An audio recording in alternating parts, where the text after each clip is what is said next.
You're not alone. If you need someone to talk to today, please contact Crisis Services Canada by either calling them at 1-833-456-4566 all hours of the day. Or you can text them at 45645 at 4 p.m. to 12 a.m. Eastern Standard Time. Remember, you're not alone, and Crisis Services Canada is here to help.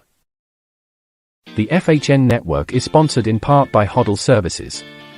If you're looking for a disc jockey, karaoke host, video jockey to videographer, our company can help. With over 20 years of experience, we would be happy to help with your special event within Ontario, Canada. You can contact us at 226-988-2895 or visit us at our website at hoddleservices.vpweb.ca. That's HODDLE Services.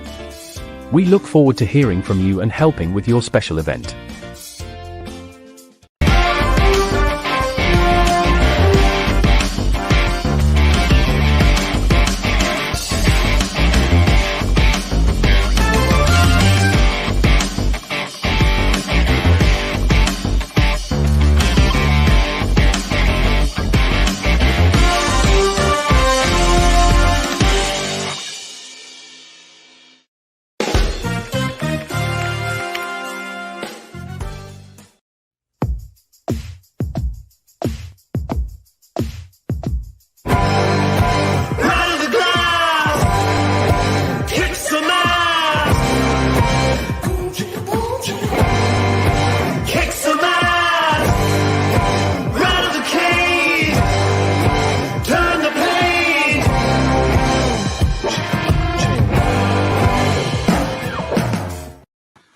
Hey, what's going on, Off the Puck fans? Thanks for tuning into our live recording of Season 3, Episode 20 on the FHN Network. I'm your host, Tyler Fines.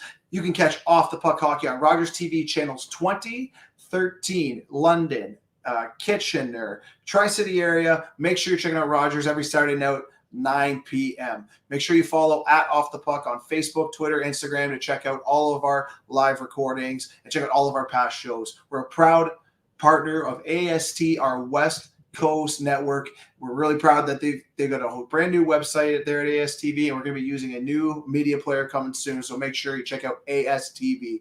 Everyone say hello to my co-host, Mr. Adam Stiles. What's going on, fella? Oh, not too much. Just enjoying this lovely snowy night.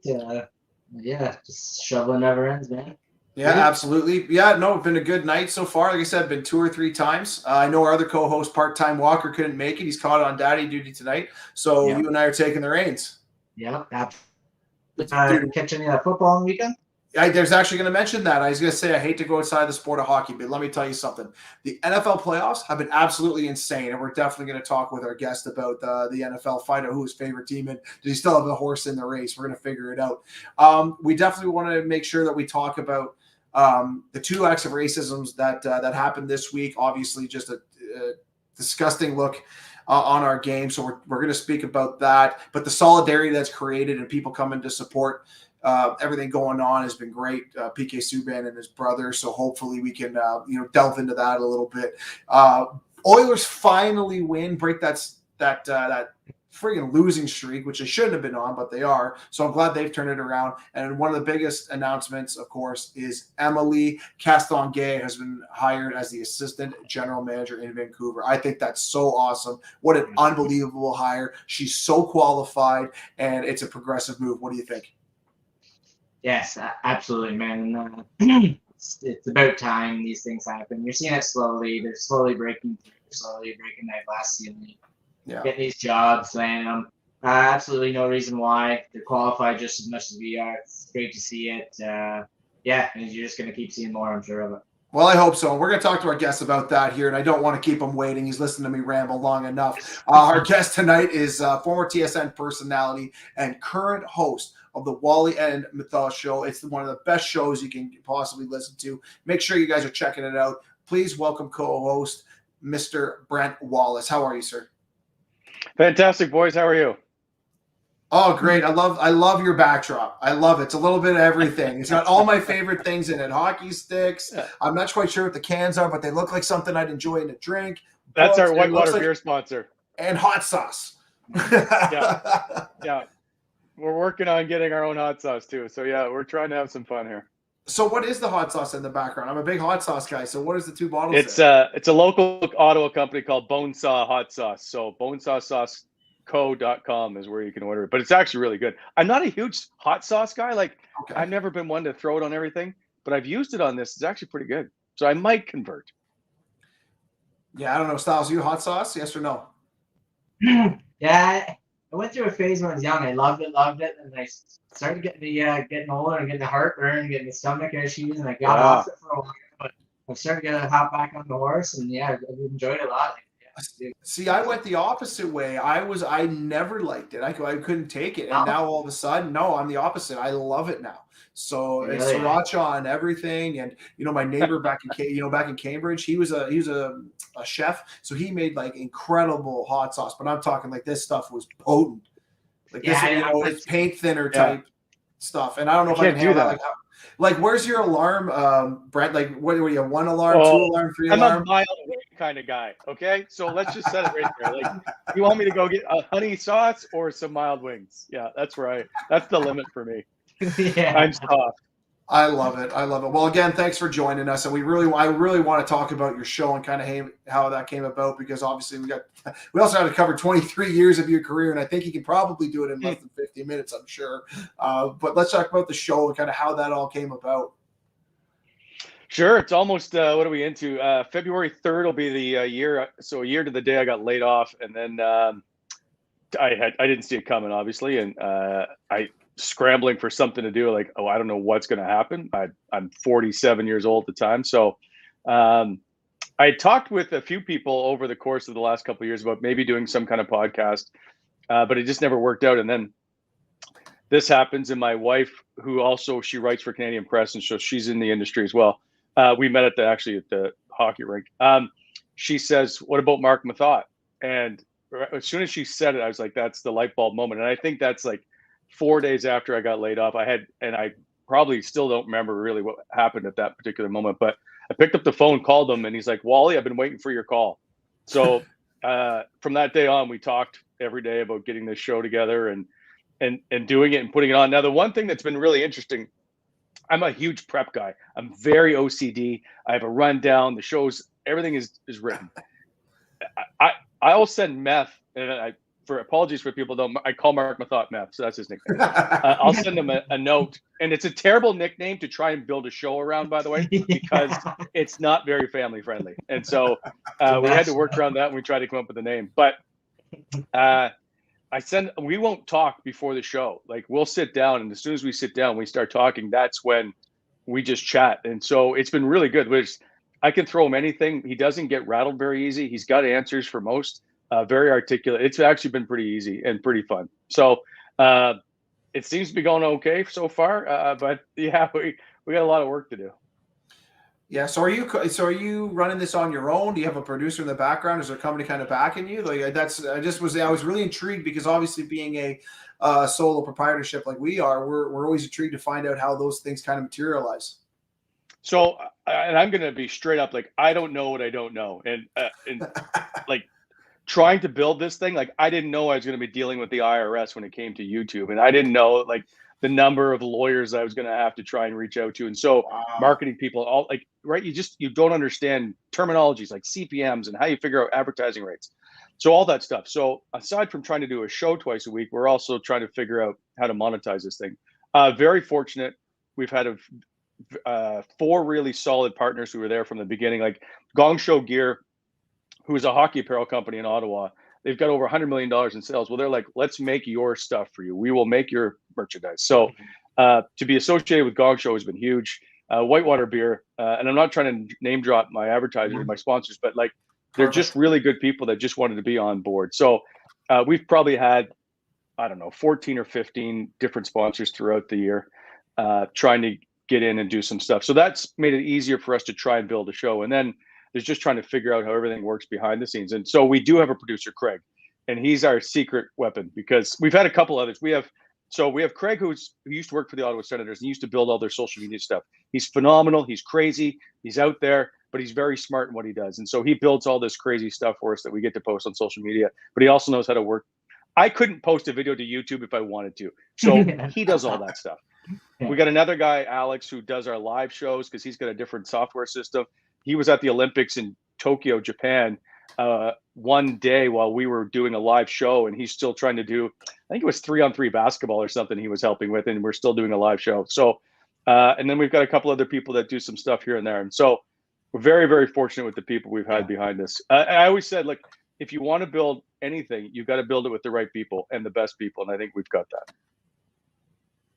Absolutely. That's like our man Matty behind the scenes couldn't do without him. Never gets enough credit for him. But yeah, like Ty said, we're just a small pod. We're loving what we're doing. We got to talk to a lot of fortunate people. Yep. Yeah, it's been great. We've heard a lot of stories. We're really loving the journey. And just, yeah, how did Mark come along? How did you know he was the one? Like, when did your friendship with him start? How did you just know right away that, yeah, that's him? Great question. So I've covered the Ottawa Senators for the last 22 some odd years. And then a year before that, I was in Montreal. But I've covered Meth for his entire tenure in Ottawa.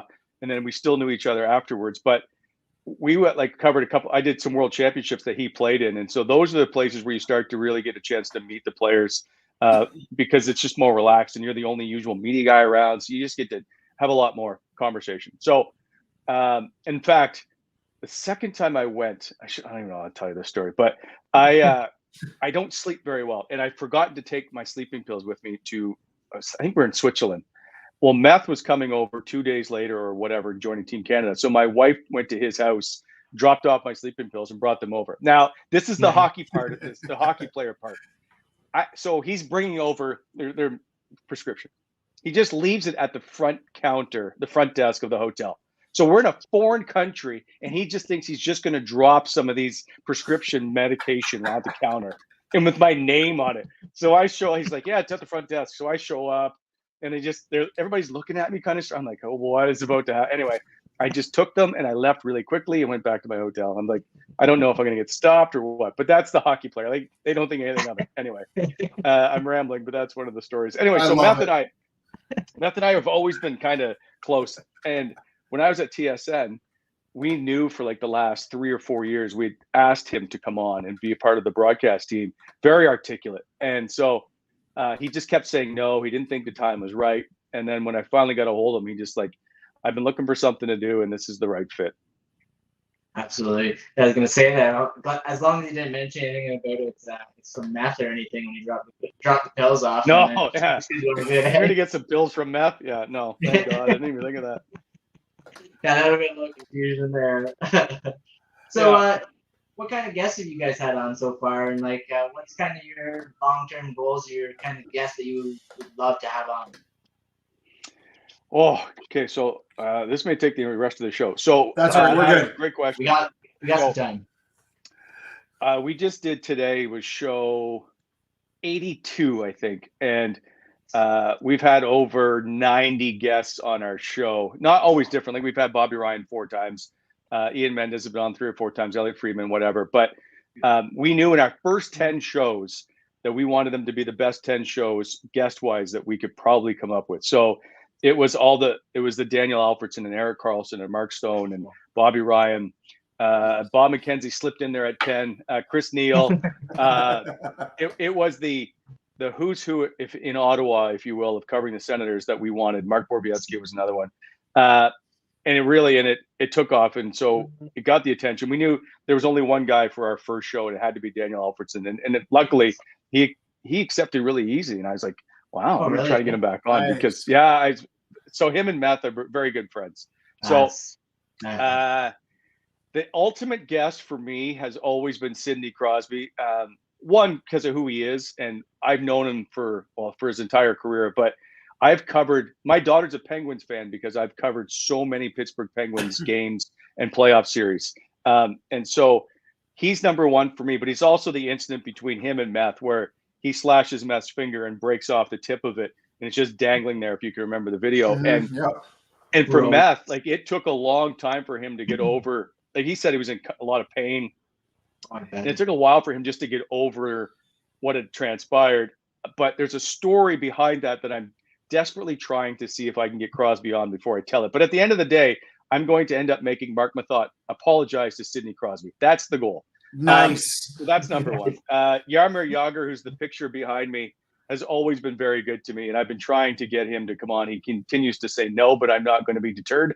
Dominic Hasek is another one. So still trying to get those, but you do a lot of emailing people constantly. Doing two. If I'd have known one thing, I would never have done 2 shows a week. I don't know what I'm thinking, because trying to line up 2 guests every week and trying to make them somewhat topical around whatever's going on it stresses me out greatly. So that's the biggest thing of all the guests and trying to line them up and schedules and trying to make people fit into certain schedules. That's been the biggest stress that I've had for sure. Yeah, absolutely. We started with the 2 a week thing, and it got a lot, and especially when doing our normal jobs on top of it, and we both have kids and stuff. Yeah, and like it became a lot, like you said, to find the topics, right? You already talked about half the things, and you don't want to kind of repeat yourself, and it was really hard. So it's a lot better. We just do the once a week Monday nights now, and it's pretty good. We throw in the odd maybe twice a week if we have a guest that requests or whatever. Yeah. But for the most part, we're just doing the 1 a week now. And would you invite Eugene Melnyk on your show? And if you could invite Eugene Melnyk, what's the one question you would ask him? He's fine. This interview's over. I did. So for those who don't know who are watching, Eugene Melnyk and I do not speak to one another. In fact, he despises the ground I walk on. And although not confirmed, I believe he played a part in why I am no longer employed, but that's a whole other story. So when I started to do this podcast, so I'm persona non grata with the Ottawa Senators. Like, they won't give me accreditation. They won't let me have players. So everything we do, we have to go around. So I approached the Sens at the beginning and said, listen, I'm going to do a podcast. We can work together. And this wasn't Eugene, obviously, and said, we can work together. I'm going to bring players on with or without your help, but I'm just trying to help promote your product. Or we can go and I can bring Leon Draisaitl in. I can bring everybody else from outside different markets in if you want. So they ghosted me. They didn't respond. But I said to them, I will even let Eugene Melnyk come on if he apologizes to me. They didn't respond to that. So yeah. So I would not hold your breath for a Brent and Eugene meeting, but I will gladly do it. It'd be a ratings boom, but I don't see it happening. I guarantee it. And you know what though? And again, if you had a loaded question, like I said, if you had a question in your back about how he could, what his vision of this hockey club is, or whatever the case is, do you know like what would come out of your mouth? The first thing you would ask this gentleman, even if it's not personal. That's a great question. Probably something along the lines you've said 3 years ago, that this was going to be a spend to the cap team, that this was going to be 5 years of unparalleled success. You were one of the worst teams in the league each of the last 4 years. When does the turnaround eventually happen? And why has it been so dreadful for 4 straight years for the Ottawa Senator fan base? And why is it that you don't treat the fan base in Ottawa with the respect it deserves? And how quickly did you fall off your chair when you heard them say that the rebuild is over? We're playing. So they do. Sometimes people like to say stuff just to say things and think it's going to be good, and people are going to bite on this hook, and that's going to be what people remember. But Pierre Dorion has said a lot of dumb things, and that's just one of them. As soon as you commit to saying the rebuild is over, or we're a Stanley Cup contending team for the next 3 years, you're just asking yourself for trouble. And all you're trying to do is sell tickets. I get it. You're trying to sell hope, but you're not getting anywhere by trying to tell these people the rebuild is over when you don't even have 2 number 1 and number 2 centers, except for the next maybe 3 years down the road. Just stop lying to the fans. We're not all that dumb. We can sort it out. He is in a Canadian market. It's not Arizona. Yeah, but like any market, I just, the disrespect they have for the Ottawa fan base just really bothers me. So were you always a Ottawa Senators fan, Brent? Like, did you grow up a Senators I'm not. fan? No?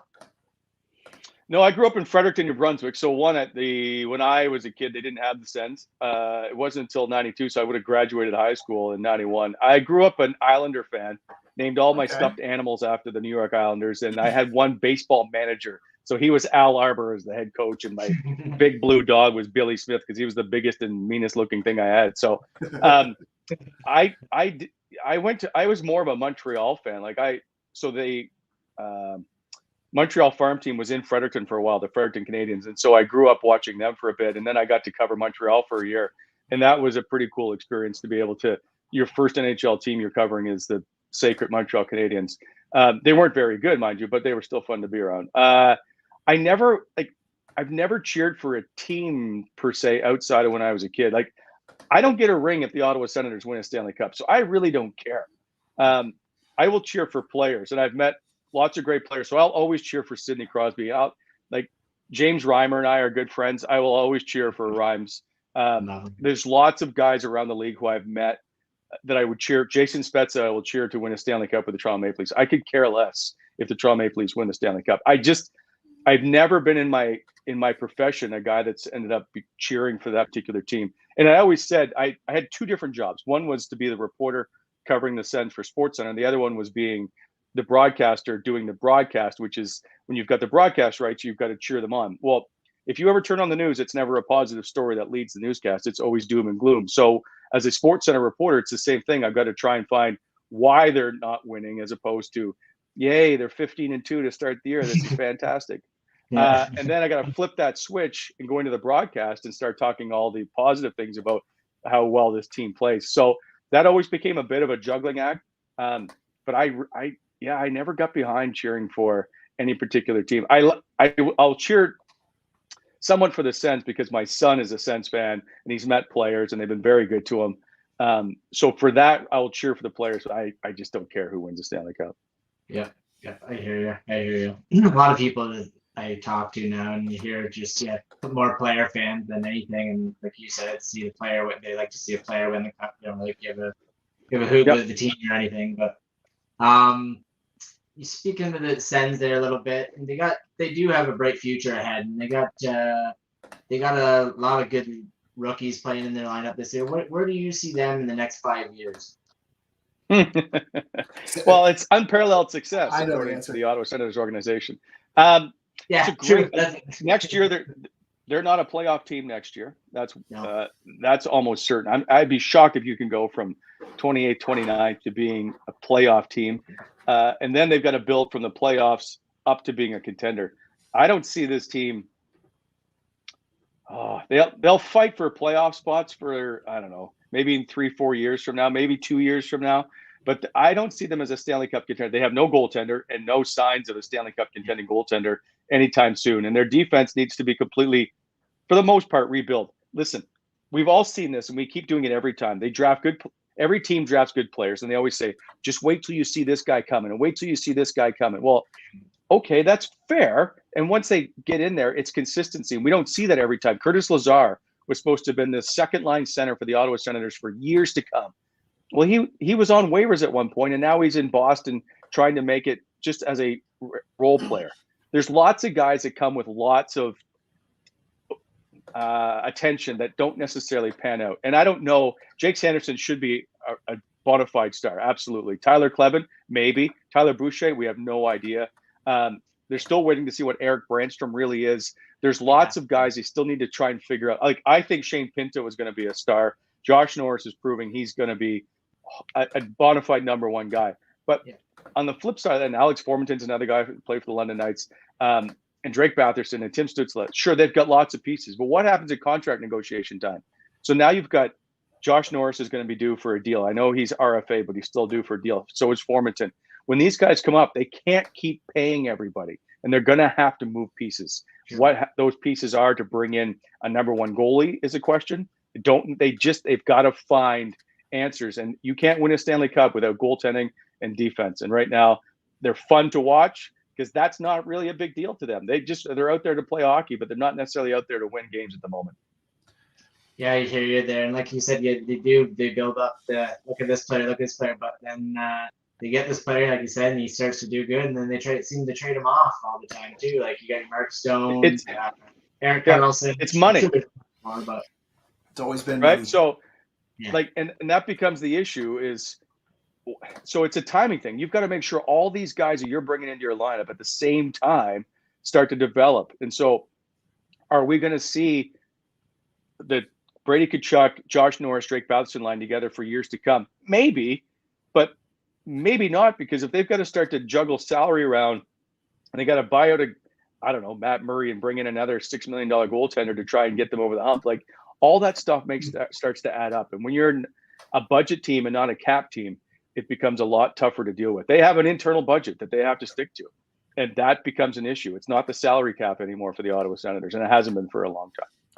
Yeah, I'm tired of pumping the Senators, but before I'm done pumping the Senators, I do have one question, because I coach with a gentleman who coached 17 years in the OHL, Dave Matsos, and he says that DJ Smith is one of the smartest coaches he knows.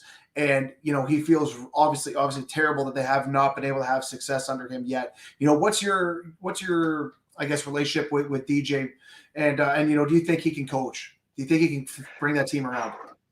Tyler, that's a great question. So I don't know if DJ Smith can coach a hockey game, because I don't play in the National Hockey League. So all I can tell you is what I know of DJ. One is I like him as a person. I think he's fun to be around. And two, I think the players generally like him. But I don't know if he can coach. And his record says right now they're not a very good hockey team. But I don't know if that's because of the personnel that's on the ice or that's because of him. I think there have been some lineup issues that maybe haven't gone the way he had hoped. And I think he's been given some players that aren't necessarily what he needs to build a successful hockey team.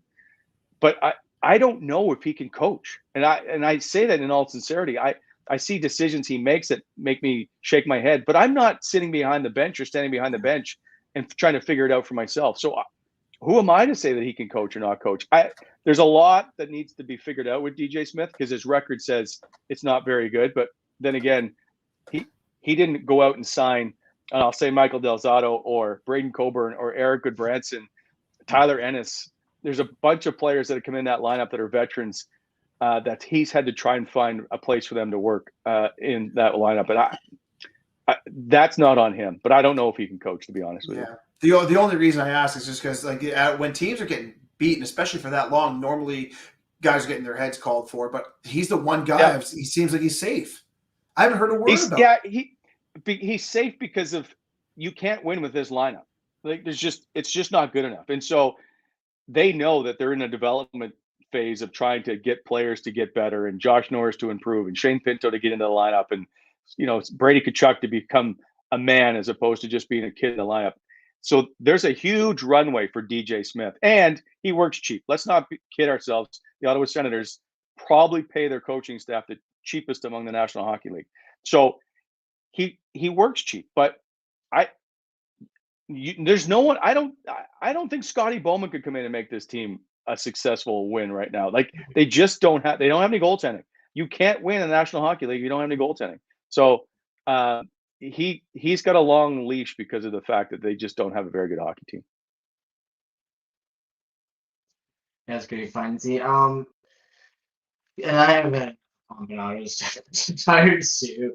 But when you said that, Findsy, with the coach change and everything, with the coaching change there in Vancouver and with Bruce, there it is, and the success he's having and stuff.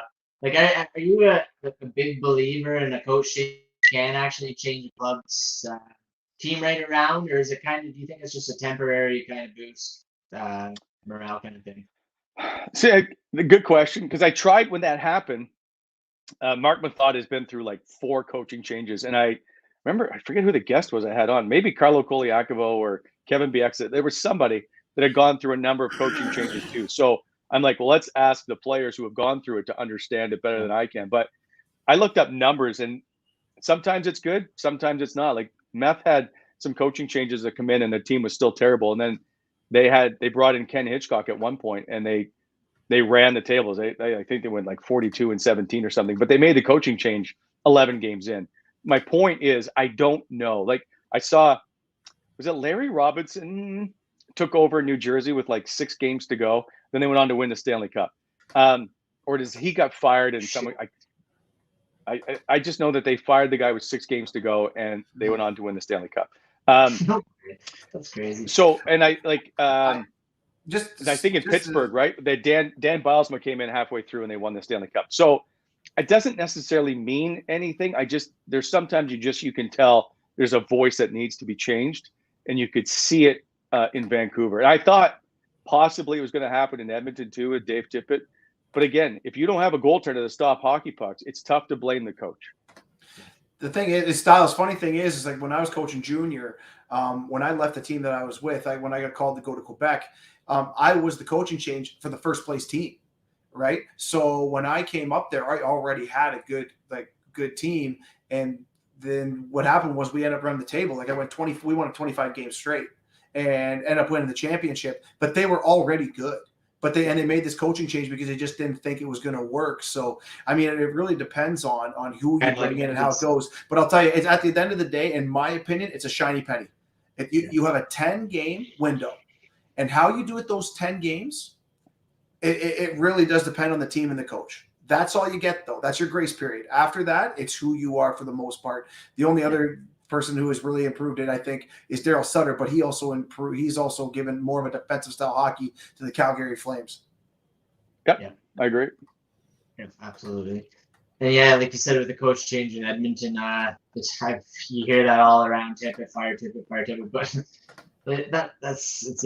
you also hear the other arguments, like they went through, I forget how many, it was 7 coaching changes in the last 9 years. I don't know, some crazy stat. And it's just like, when's enough with the coaching change, right? It's time to focus on something else. And like my eyes, I've just said year after year after, it's the goaltending, man. Like I was a goaltender growing up, and I love my goaltenders and everything, but like Mikey Smith, your 40-year-old goaltender, and your Caston, and they proved it. They're not going to do it, and it's just like, when is enough enough? When are they going to go out and change kind of thing? And also like their scoring depth. It's Draisaitl and Connor, and a little bit of Nuge Hopkins sprinkled in there, but that's like, and they just don't seem to get it there. You know?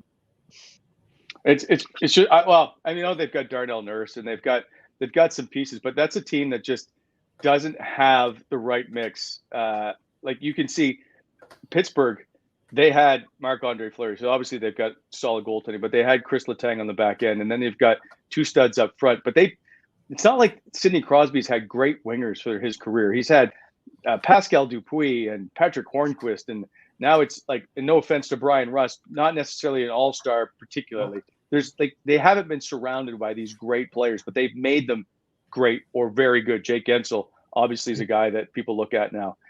So they need to make players around them better. And I think that's another issue in Edmonton. They just, whatever it is, it's not the right mix. And until they can figure out how to stop the puck and keep it at their own end, it doesn't matter who Connor or Draisaitl are at the moment. I want to shed a little bit of light on some things that happened this week in the game of hockey, and I know it's really important that we talk about it. We had a couple acts of racism that happened on the ice, and in your 23 career, Brent, I'm sure you've encountered tons of things similar to this, but this is pretty bad, and I'm getting pretty sick of it myself. And I just want to kind of get your opinion on what we should do, or the league should do here if something like this happens again, and what should the penalties start being to deter some of these players from doing what they're doing. Great question. I see it from 2 different angles, and I'll tell you why. One is at the top. You see, like my son's 14 and he plays AAA hockey. Those kids, and all kids growing up, want to emulate stars in the National Hockey League. They want to be in the National Hockey League, so they eat the same toast and they tape their stick the same way. They do all that stuff. So the league, to me, needs to come up with a system, a program in place, penalties, fines, suspensions, all that stuff, to stomp this out right now. And they need to set the example with leadership and with education. So that the kid who's 14 knows that if I get anywhere near the National Hockey League, that this isn't right. There's a whole other story besides that. But just to know that at the National Hockey League level, where your stars are, that they take this seriously, and this is completely unacceptable. It's about education. But it also starts at this level too. And I've seen it already this year where another kid used a racial slur. one of the parts that I have a huge issue with is the suspension got reduced the night before the regular season began. And it bothers me still to this day. And I express my complete displeasure over this because the education starts here as well. It starts at home, starts with the parents, and it starts with the local organizations. And I still to this day think that they've got to do a better job at the Hockey Canada level where whatever transpires needs to be done harsh. There needs to be harsh penalties to make sure this doesn't happen. It's not acceptable under any circumstances. And I believe I haven't listened to the video enough, so forgive me if I'm wrong. I think, and I've heard it enough, that the fans are using the N-word in that video. Mm-hmm. And I could be wrong, but if that's anywhere remotely close to true, there's so much education that needs to take place. Like there needs to be a complete overhaul of how this is handled. So I know at the AAA level in Ontario, I think it's a 7-game suspension, 7 meaningful games. Well, like, so you can go to a tournament and play 3 games or 4 games and miss a couple of league games and that's it. Like I don't get that. I don't get that at all. And I think it needs to be a harsher sentence from all levels. It shouldn't be in Europe. It shouldn't be in the AHL or the East Coast League. And it definitely shouldn't come from the National Hockey League. And that's where it needs to start. I think the education just needs to be key. We're talking 2 incidents at least right after we retire Willie O'Ree's number for all the work he's tried to do in help with racism and try to make the league a better place. There's so much that we've got to get done. And I don't know what it's going to take, but it certainly needs to be a lot more than what's transpiring at the moment. Yeah, I was good to see my line mate, my old junior line mate, Shandor Alfonso out there with in that video. It was really cool to see him go. And yeah, that's just disappointing at all fronts. But Styles, you obviously see what's going on. What do you think? Yeah, man, like you said, Findsy, I'm sick of it. It's when it is enough. And I agree all what Brent had to say.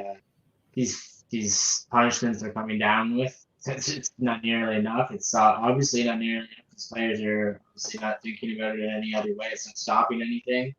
I know it's not all going to stop it all doing the punishment, but it has a lot to do with it. And like the other one you said, when they reduce the punishment on the one, that's like why? It's just baffling, man. There's just a lot has to be changed in the game.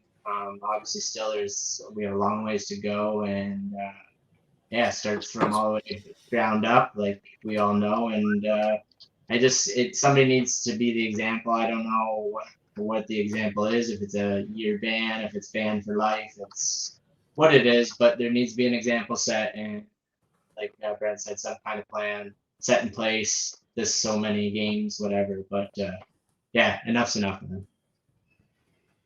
Yeah, I agree. And one other thing I wanted to discuss is I want to talk about your past, the 23 years that you spent at TSN, like in reporting on some of the greatest events of all time. But before we do that, I really want to discuss Emily Caston being hired as the assistant GM and her breaking the barrier. I don't know if you've ever had contact with her or, was she in the pipeline? And if you have, I'd love to hear more about it. Well, I do just to give. So we all like to jump on certain things. And in Montreal, it's one of those cases where they're pissed that she's not the assistant GM in Montreal. People are now starting to realize who she is and what she's capable of. And she was Alexis Lafreniere's agent and Matthew Joseph. And I've had the pleasure of meeting with both of those. One of the things, though, is when I say those names, is because they're quality individuals. And that's what she wants to represent, was quality people. And people knew, like, when they talked to her, they weren't going to just treat her like, oh, it's Emily, we can just do it. Like, she's hard to negotiate with. She's super smart. She's super qualified. And she might even be intimidating at some points because I think she's smarter than most of us. So the fact that I appreciate that she's a woman, but I think she's better than just being a woman. I don't mean that disparagingly. I just mean that she was overqualified to begin with. So I'm excited to see what she can do. I think now you're going to see certainly a lot more people, a lot more women be hired. Rachel Dory, I think, was another one Vancouver just hired the day before or 2 days before. We're now starting to see exactly that. Just because you didn't play in the National Hockey League, and there's plenty of males that didn't play in the National Hockey League that hold high positions, that you can be a female and do the exact same thing, and probably sometimes a whole lot better. And that's what it's exciting to see. And she's just a really good person. So I think she's perfect to be the one that takes over kind of the torch, if you will, and breaks the glass ceiling, because I think she can handle it. I think she's got the shoulders and she's smart enough that she can be the one that tries to lead that charge. I'm excited to see it. I was hoping partially that she would be available if there ever became an opening in Ottawa, but that's not the case at the moment. So we'll just wait for maybe a change there at some other point. Yeah. What if you mentioned Montreal? They wanted her in Montreal. Now, Yeah. I haven't even had a chance to read anything on this guy in Montreal that got the job, but I've seen all the backlash and all the hatred. And I've also seen a few good comments. Anything? Do you know anything about this guy? Yeah. Oh, I mean, no one's ever happy, right? Like you could have the No. perfect show and people would still be mad over something you said. Yeah. So everybody's always upset about something. So I think they've done a pretty good job of what they've done to put that front office together. I think they've made some key changes. And we want to talk about females. They recently replaced Paul Wilson, their PR guy, with a longtime RDS anchor and reporter, Chantal Maccabee. And the reason is she's really well known, but she's really well respected. And I think she's going to do a great job of turning that around, because we talk about the media in Edmonton and the toxicity that's there. Well, it was the same in Montreal. And I think that she's going to help turn that around too. That the Montreal media and the team were just at huge loggerheads, if you will. But they've built and they're trying to build a better front office. And they've made some huge, I think, missteps. I think the drafting of Logan Mailloux, I believe that's his name. If I got it wrong, I apologize. Yeah, you got it right. Last year was a huge, huge misstep. But the problem is, if they didn't draft him, somebody else was going to. Oh, yeah, and that's a problem, right? So do you want to be the guy and watches Logan, I have no idea, score 30 goals next year, and they'd be like, well, why didn't we take him? Well, because he didn't deserve to be in the National Hockey League. But that doesn't matter, because at the end of the day, it's all about winning. And that's another part of the culture that needs to change at some point. But that's a whole other day and a longer episode. I think they've done the right job of what they've done in turning it around. I'm excited to see what they can do, because as a GM, I know he's done a lot. Like he's Drake Batherson's agent, Drake in Ottawa, and he just signed Drake to a solid contract. Many think it's one of the best in the league because he's so underpaid, if you will. So I think there'll be good things for Montreal if they can start to get things turned around and figure out some contracts and move some pieces out. But they've certainly done a good job of trying to rebuild it at the top. Nice. Yeah, Findsy, you're saying you want to get started on your career. Yeah, Brent, take us back from go from the very beginning. How did you even get into broadcasting, and how did you start it all? Take us from the beginning. God, I'm gonna have to empty all these whitewaters behind me. I started, unbeknownst to me at the time, I played basketball in high school, and I wasn't very good. So I got cut from, I think I played in grade 10. So in grade 11, the local, which would have been the equivalent of Rogers, it wasn't Rogers at the time, it's called Fundy Cable. They did all the basketball games. They're like, do you want to be the analyst? And I was like, sure. So that's what ended up starting. And I did that for a couple of years. And then I went to university to become a phys ed teacher. And UNB said, please don't come back anymore because your marks are horrendous. So I opened my own sports clothing store. In the meantime, my mom goes, listen, there's a broadcast school in Halifax. Why don't you go do that? I was like, all right. So I went to a broadcasting school. It was 11 months. It was run by, at the time, the TSN reporter for the Maritimes, Alex J. Walling. And he also did the local 6 p.m. news, which is now global in the Maritimes. He got me a volunteer job. I turned the volunteer job into part-time, and then part-time for over a year, ended up being a weekend reporter job. Long story short, in a couple of years, Global Montreal opened up a new TV station. They hired me there as a full-time sports reporter anchor. I was there for 11 months, and then the TSN job opened. I joined TSN in '98 in Ottawa, and that's where I sat until February of last year. And how hard is it to adjust from one sport to another? Because I mean, you covered everything: Stanley Cup Finals, NBA Finals, Grey Cup, horse racing. You covered everything. Yeah. I look back and I'm extremely fortunate. Like covering the Olympics. So I was a Sports Center reporter. OCD guy. Pardon me? Especially being an OCD guy and having so many sports well, that's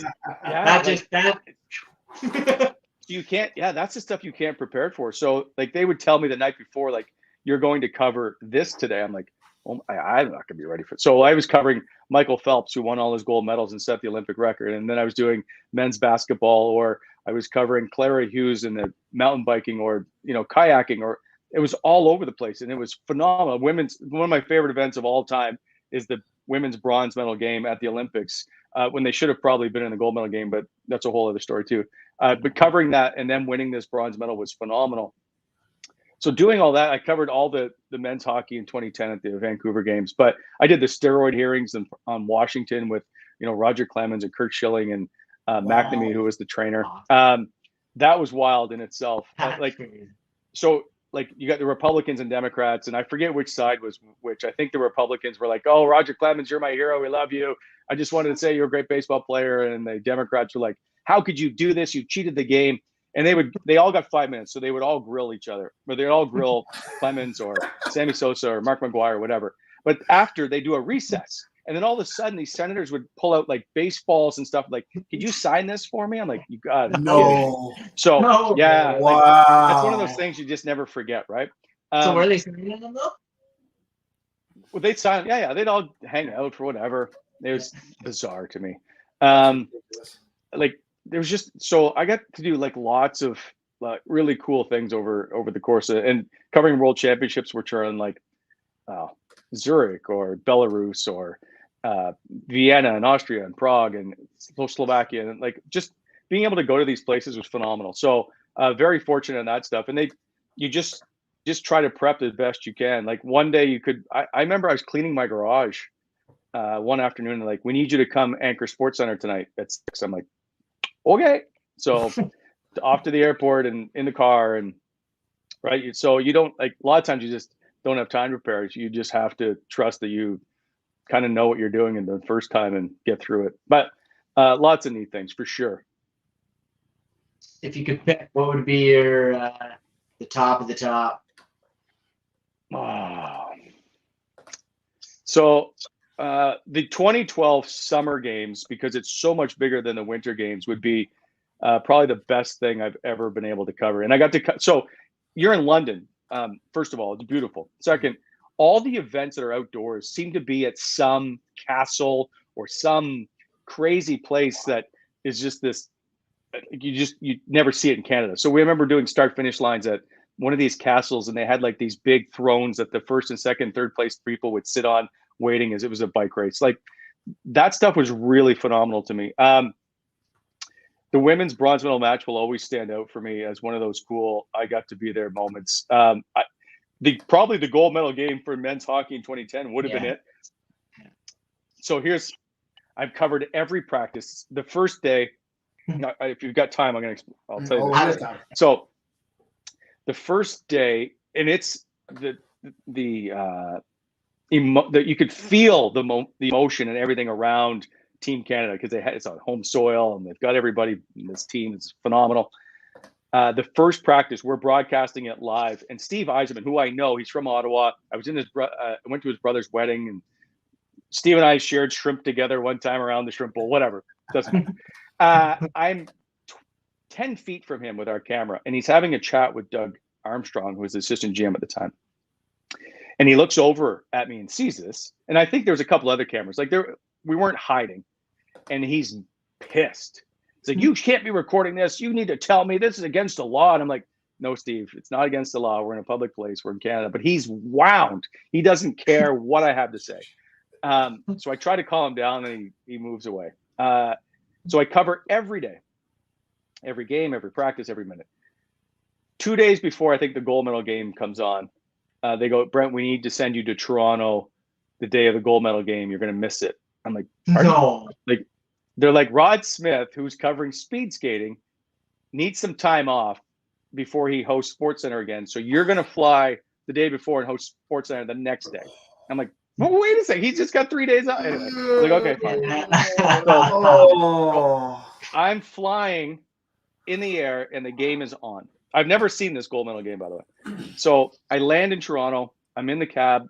We're going to the hotel. I said, could you put the game on the radio, please? So we listened to part of the third period, get to the hotel, check in. The game is in the lobby. And it's tied, obviously, and it's near the end of the third. So I watched there's like 20 people around this TV. We watched the last 5-6 minutes. I'm like, great, I'll go up to my room, check in, and then I'll watch overtime. Sit on the bed, and then I all of a sudden wake up to Chris Cuthbert yelling, Sidney Crosby with the golden goal, whatever it is. Never saw it. So yeah, that's my gold medal memory from the Olympics. Oh. Yeah. So people are like, man, gosh. did you see that game? I'm like, yeah, no, didn't see it. I didn't see that game.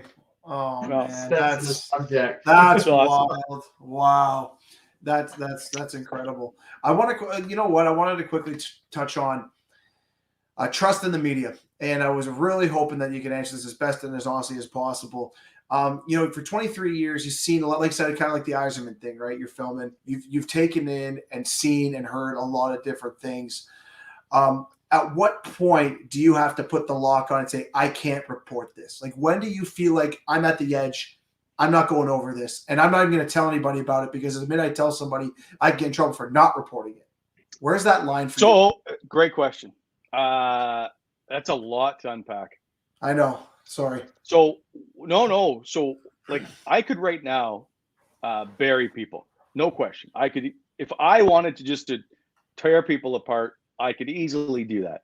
But what's it going to do for me at the end of the day? Probably nothing. Probably a teammate or a friend will hear this and not speak to me again, right? So you'll burn a bridge, and then you'll burn a whole lot more because of it. So is it worth me saying this about?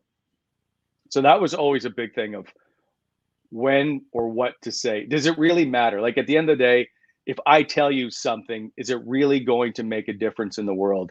Probably not. So unless you need to, like there's just lots of things. There's lots of things I'm sitting on, and you sometimes have to wait for stuff to happen, almost like a police investigation, if you will, because you can't tip it off that you know about this just yet. That stuff happens all the time.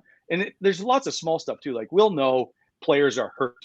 But if I come and say Mark Methot has blown out his knee and is going to miss the next 4 weeks before the team does that, I'm not going to get any sympathy from the team. So the next time I want an interview, I'm not going to get it.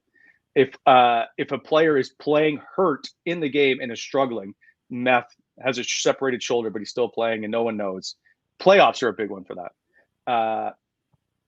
There's no point in me reporting that because he's just going to lose his mind. So the one thing I do have to do is couch how I ask questions about his play. So if he's -4, I'm like they know I need to ask these questions, or they know the media that's around the team that knows he's injured need to kind of ask these questions so that people don't really know that he's playing with a separated shoulder, basically. But there's lots of times that we hold off on stuff. It doesn't do us any good. And could I say stuff that could probably bury Eugene Melnyk? Yeah, probably. But one, he's going to try and sue me. That's going to be the first thing. And secondly, does it do me any good at the moment? No. So you just wait.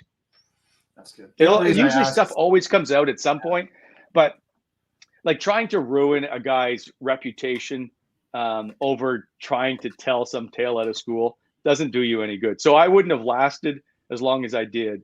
And I wouldn't have been able to get all these people on my show if I was that type of person. So as you guys know, we don't pay anybody to come on our show. So they all have to give up their time to come on and do our stuff. And so if you're going to try and torch people, you better make sure you don't need any guests in your show, is my point. Yeah, you're just going to say you're not going to be on very long.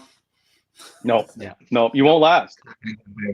And there's lots of guys in our industry that have had that happen, right? Where they've lost access because of it. And like, I'm not saying bury everything. There's times when you just need to not say stuff. And like we watch, so I'll explain to you this way. Darren Dreger or Elliot Friedman, Bob McKenzie, all have different roles than I did as a reporter. So I need to go in the room the next day and talk to players. So if I'm going to try and break some kind of information and it's not going to sit well in the room, I need to be prepared for that. So I told Bob McKenzie and Darren Dreger stuff all the time. It's just easier because they don't have to be the ones in the room. So you just go, listen, Dregs, I've got this. You can do what you want with it, and they'll decide. But that happens a lot too. So Matheson called Draisaitl pissy. Like, where does that rank on the level of professionalism, or does it even? This one or bothers like, me. Yeah. So, man, I could do a whole hour on just the way the media and the players relate. So, if you watch this whole, I think it's like 3 minutes long, the entire scrum, and I think it's important to watch it because the first few questions that Leon Draisaitl is asked, he answers completely, thoughtfully, honestly, articulate, all that stuff. There's no sense of him being pissy. Now, let's just remember for a second, they're on a 6-game losing streak. So they've been asked probably for the last 10 days, why do you guys suck? And they were struggling before that. So again, they're constantly being asked the same question. I understand it's their job, and I understand they make a lot of money and they're compensated for that. That doesn't make it any easier when it's in your brain and you're being asked about it all. You're still human. So they switched to Matheson. You can see and tell his demeanor changes almost immediately when Jim starts to ask a question. Now, I don't really know Jim Matheson. I know that he's in the broadcast writers side of the Hockey Hall of Fame, and I know he's very well respected. I know he's been doing it for a really long time. And I don't know Leon Draisaitl very well, but I do know he's really respected. He's a Hart Trophy winner, and he's very good. And I know his agent, and I know that Leon Draisaitl signed a jersey for my golf tournament this year, and he's never met me. Awesome. So I think Leon Draisaitl, and I've never heard a bad word about him, is a really good guy. And I also think he has his moments. I think like anybody who's in front of a microphone, constantly being peppered with questions, you have your days. So let's just think for a second. They've just come out of a meeting, or they've just had a practice. They may have gotten yelled at by the coach. They may have had a video session that points out what they're doing wrong.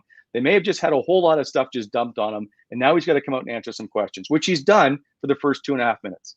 So I'm veering off topic, but I'm trying to explain and set up what's probably going on behind the scenes. And we also have no idea if Leon's had a bad day at home. I don't know his personal life. I don't know if anything has happened, but if you and I have a bad day at home, I don't have to be in front of a microphone all the time answering questions. So back to the point. Jim asked the question. You can tell Leon answers the question. He just doesn't give the answer that Jim Matheson wants. So Jim tries to follow up. Now, this is where it all goes to hell. So Jim should never have, to me, I would never have done. He would never say, would you care to elaborate on that? The only time you can ask to elaborate on a question is if it's positive. Like, why have you scored 12 goals? Well, because of everything. Awesome. Well, do you care to tell me why you've scored? Yes, I will tell you why I've scored 12. Well, one time I went this way, and one time I went that way. There's no point following up to elaborate on something you know is a complete negative. And now you can tell that something has happened, that Jim has written something or whatever. I'm going to put brackets around this. This is a Zoom call, right? So in the olden days when I was covering and there was no COVID, we would go into the room and we could talk to the players, and I'd be front and center. And so you could see each other eye to eye. And if Leon were to snap, you could go, wait a sec, like, what's going on? Are you okay? And he'd be like, listen, I didn't like what you wrote or whatever. So that's the brackets. Back out to him saying, could you follow up on that? So when he says, you know everything, you can tell that there's obviously some tension. So for Jim to fire back with, why are you so pissy? I would never in a million years have thought that. I would never ask this question. Right. Maybe that's why I don't have a job now. I don't know. But I would never, this to me is a complete clickbait where our media is at right now. He just wants some visceral reaction from Leon to tell us why he just wants some emotion. I get it. But he's going about it the wrong way. If I said to you, why are you so pissy today? You tell me to go screw myself. So Leon can't, because he's in front of a camera and you don't see Jim. So there's only one guy that's going to get in trouble for how this is answered, and he needs to eat it. He could have just said, I'm fine, and left or moved on. But I get it. Like the question is completely wrong and offside to me. I think it's completely unprofessional. And you can argue Leon should never have said, well, you know everything.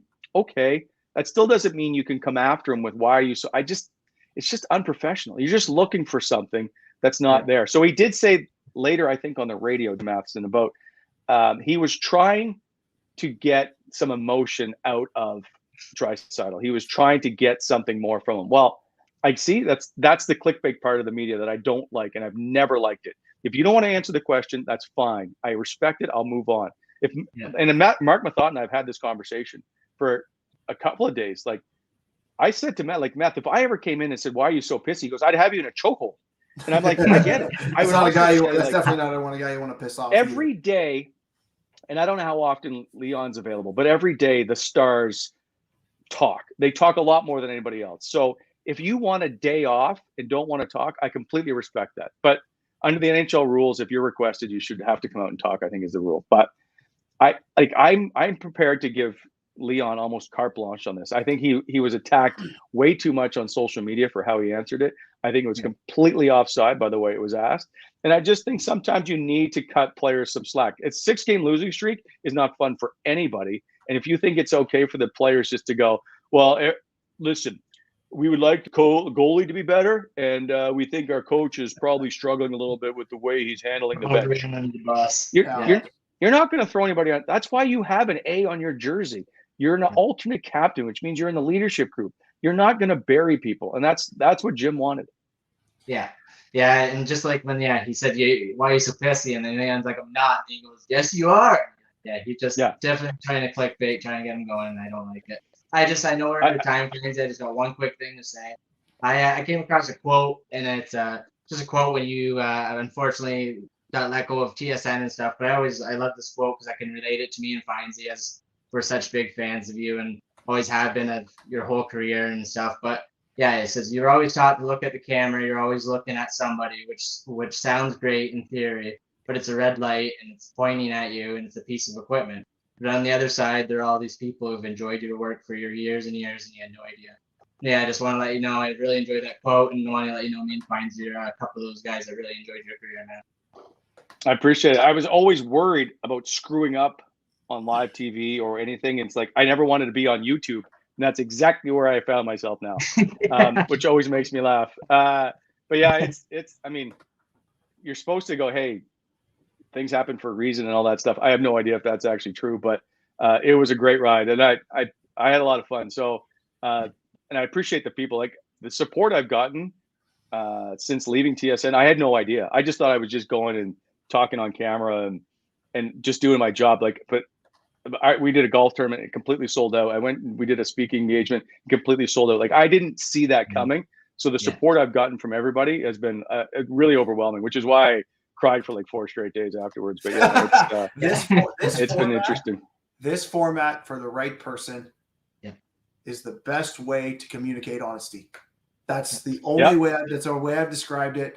And that's really how I feel when I get to do this, is I get to be honest and I don't have to be censored. I'll say what I got to say, and whatever the consequences are, that at least I said what I had to say, and it's on me. It's not on anybody else. It's my quote. And not being beholden to anybody is a big thing. There is some respect that you still have to give to certain people, but I don't have to worry about TSN telling me tomorrow that I got to do this story I disagree with.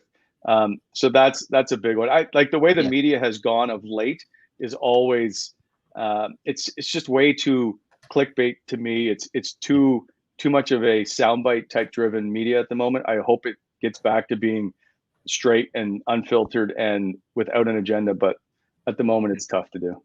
Well, I'd like to thank you very much for coming on. And I want to thank everybody for watching Off the Puck. We had some great viewers tonight.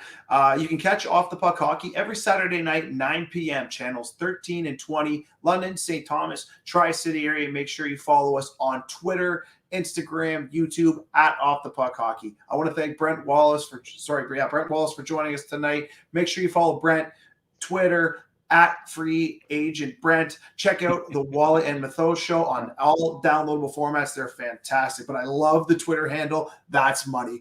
I'm your host, Tyler Fines. With me, as always, my man, Adam Stiles, Mike Walker, part-time Mike Walker. Couldn't make it tonight. Our producer, part-time Walker for sure. Him and his 12 kids.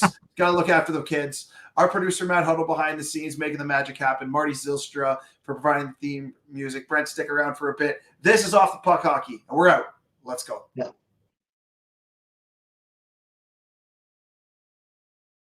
Make sure to check out our past shows from previous weeks on our YouTube, Facebook, or Mixcloud channels. You can always catch up on podcasts while checking out our FHN Network channel on YouTube or Facebook. Or you can listen to an audio copy of our past shows on our Mixcloud channel at FHN_Network. The FHN Network, the future of entertainment.